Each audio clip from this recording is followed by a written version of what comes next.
I'm 76 years old. My name is Robert. I live in a small town in Ohio, USI. For most of my life, I was a smoker. Not the occasional kind, the everyday kind. The kind that lights one before the coffee is finished. For decades, I didn't question it. It was part of who I was, part of my routine, part of being a man in the generation I grew up in. I started when I was 17. Back then, everyone did it. My father smoked. My uncles smoked. The men at the factory smoked during breaks. It wasn't rebellion. It was normal. It was almost expected. Holding a cigarette felt like holding adulthood in your hand. I didn't see danger. I saw belonging. By my 20s, it was automatic. After meals, during stress, while driving, while thinking. It wasn't even about enjoyment anymore. It was habit. Can habits, when repeated long enough, start to feel harmless? I told myself I could quit any time. I just never did. When I got married, my wife didn't like it. She complained about the smell, about the smoke inside the house. I would step outside sometimes to keep the peace. Other times, I didn't bother. I told her she was overreacting. I said people had smoked for generations. I truly believed it wasn't a big deal. When my son was born, I tried to be more careful. I didn't smoke in the hospital room. I didn't smoke right next to him. But I still smoked in the car. Still smoked on the porch. Still came inside carrying it on my clothes. I thought distance was enough. I didn't understand what exposure really meant. At 76, I can admit something I couldn't admit then. I didn't think smoking would affect my family. I believed it was my body, my choice, my consequence. I never stopped to consider that habits don't stay contained. They travel through walls, through air, through time. When my son was growing up, I never saw myself as careless. I worked long hours. I paid the bills. I showed up to school events when I could. In my mind, I was doing what a father was supposed to do. The cigarette in my hand felt secondary. It felt separate from the kind of man I believed I was. He used to cough sometimes as a child. Nothing dramatic. Just small, persistent coughs that came and went. Doctors said kids get sick. Ohio winters are harsh. Schools spread germs. I accepted those explanations because they were easier than questioning myself. I didn't connect the smoke in the house to the air he was breathing every day. As he got older, he never asked me to quit. He didn't argue. He didn't confront me. He just adapted. I remember him cracking the car window open without saying anything. I remember him choosing to sit in the back seat instead of the front. I noticed those things, but I never paused long enough to ask why.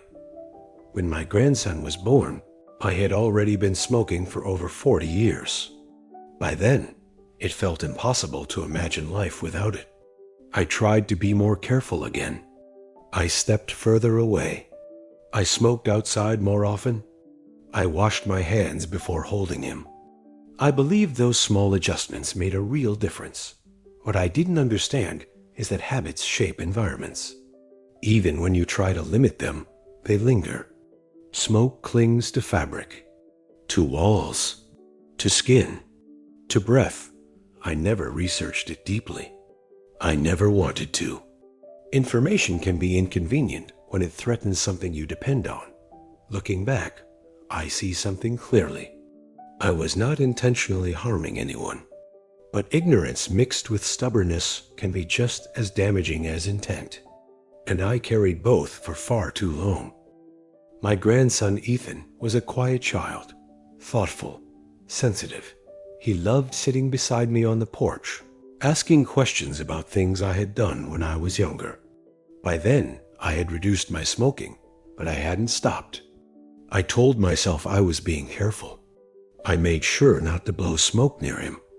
I believed that was enough. When he started having breathing problems, We didn't immediately panic. Kids get asthma, the doctor said. Allergies are common.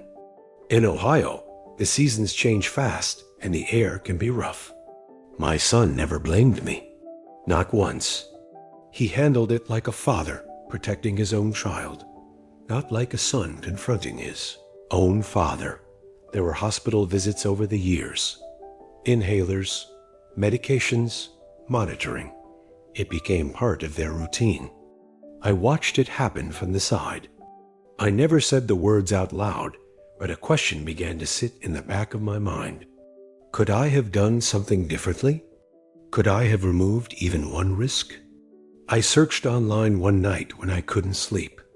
I read about secondhand smoke, about long-term exposure, about how smoke lingers even when you think it doesn't.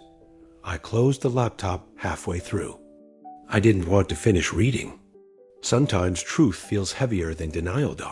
Ethan grew into a teenager, stronger in many ways, but still managing health issues that followed him quietly.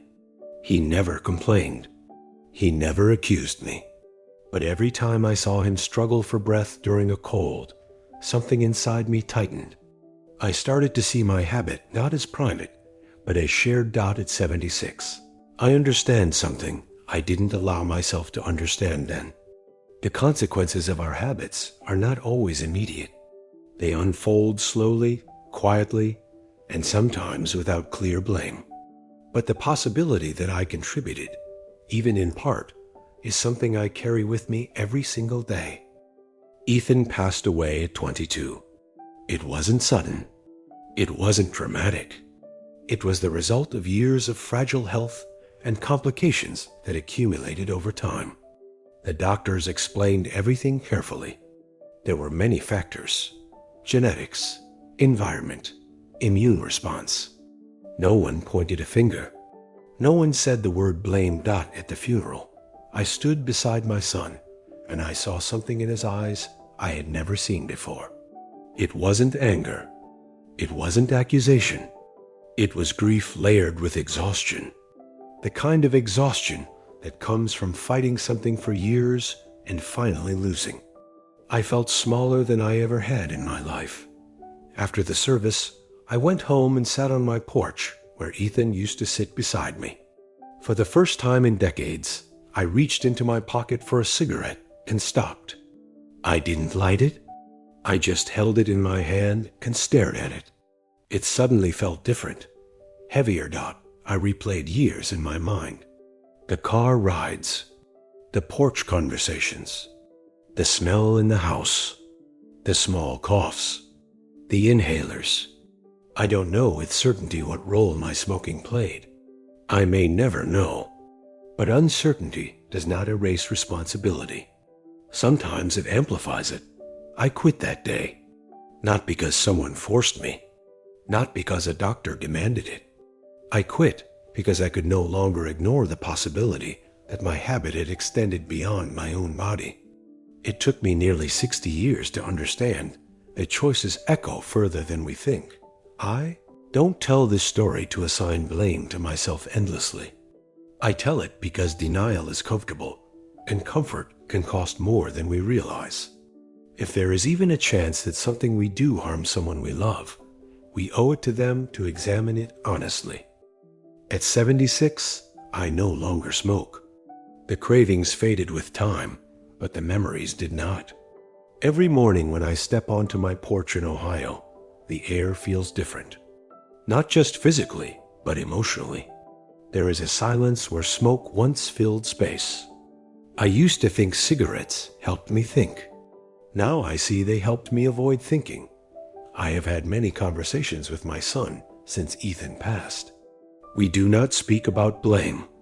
We speak about presence, about being aware, about understanding that fatherhood and grandfatherhood are not only about love, but about environment, about what we bring into the air our families breathe. If I could speak to my 17-year-old self, I would not shout. I would not scare him. I would simply tell him this. Habits feel personal, but they are rarely private. What you normalize becomes part of your home. What becomes part of your home becomes part of your children. I cannot rewrite the past. I cannot measure the exact impact of my choices. But I can change what I model now. I can speak openly.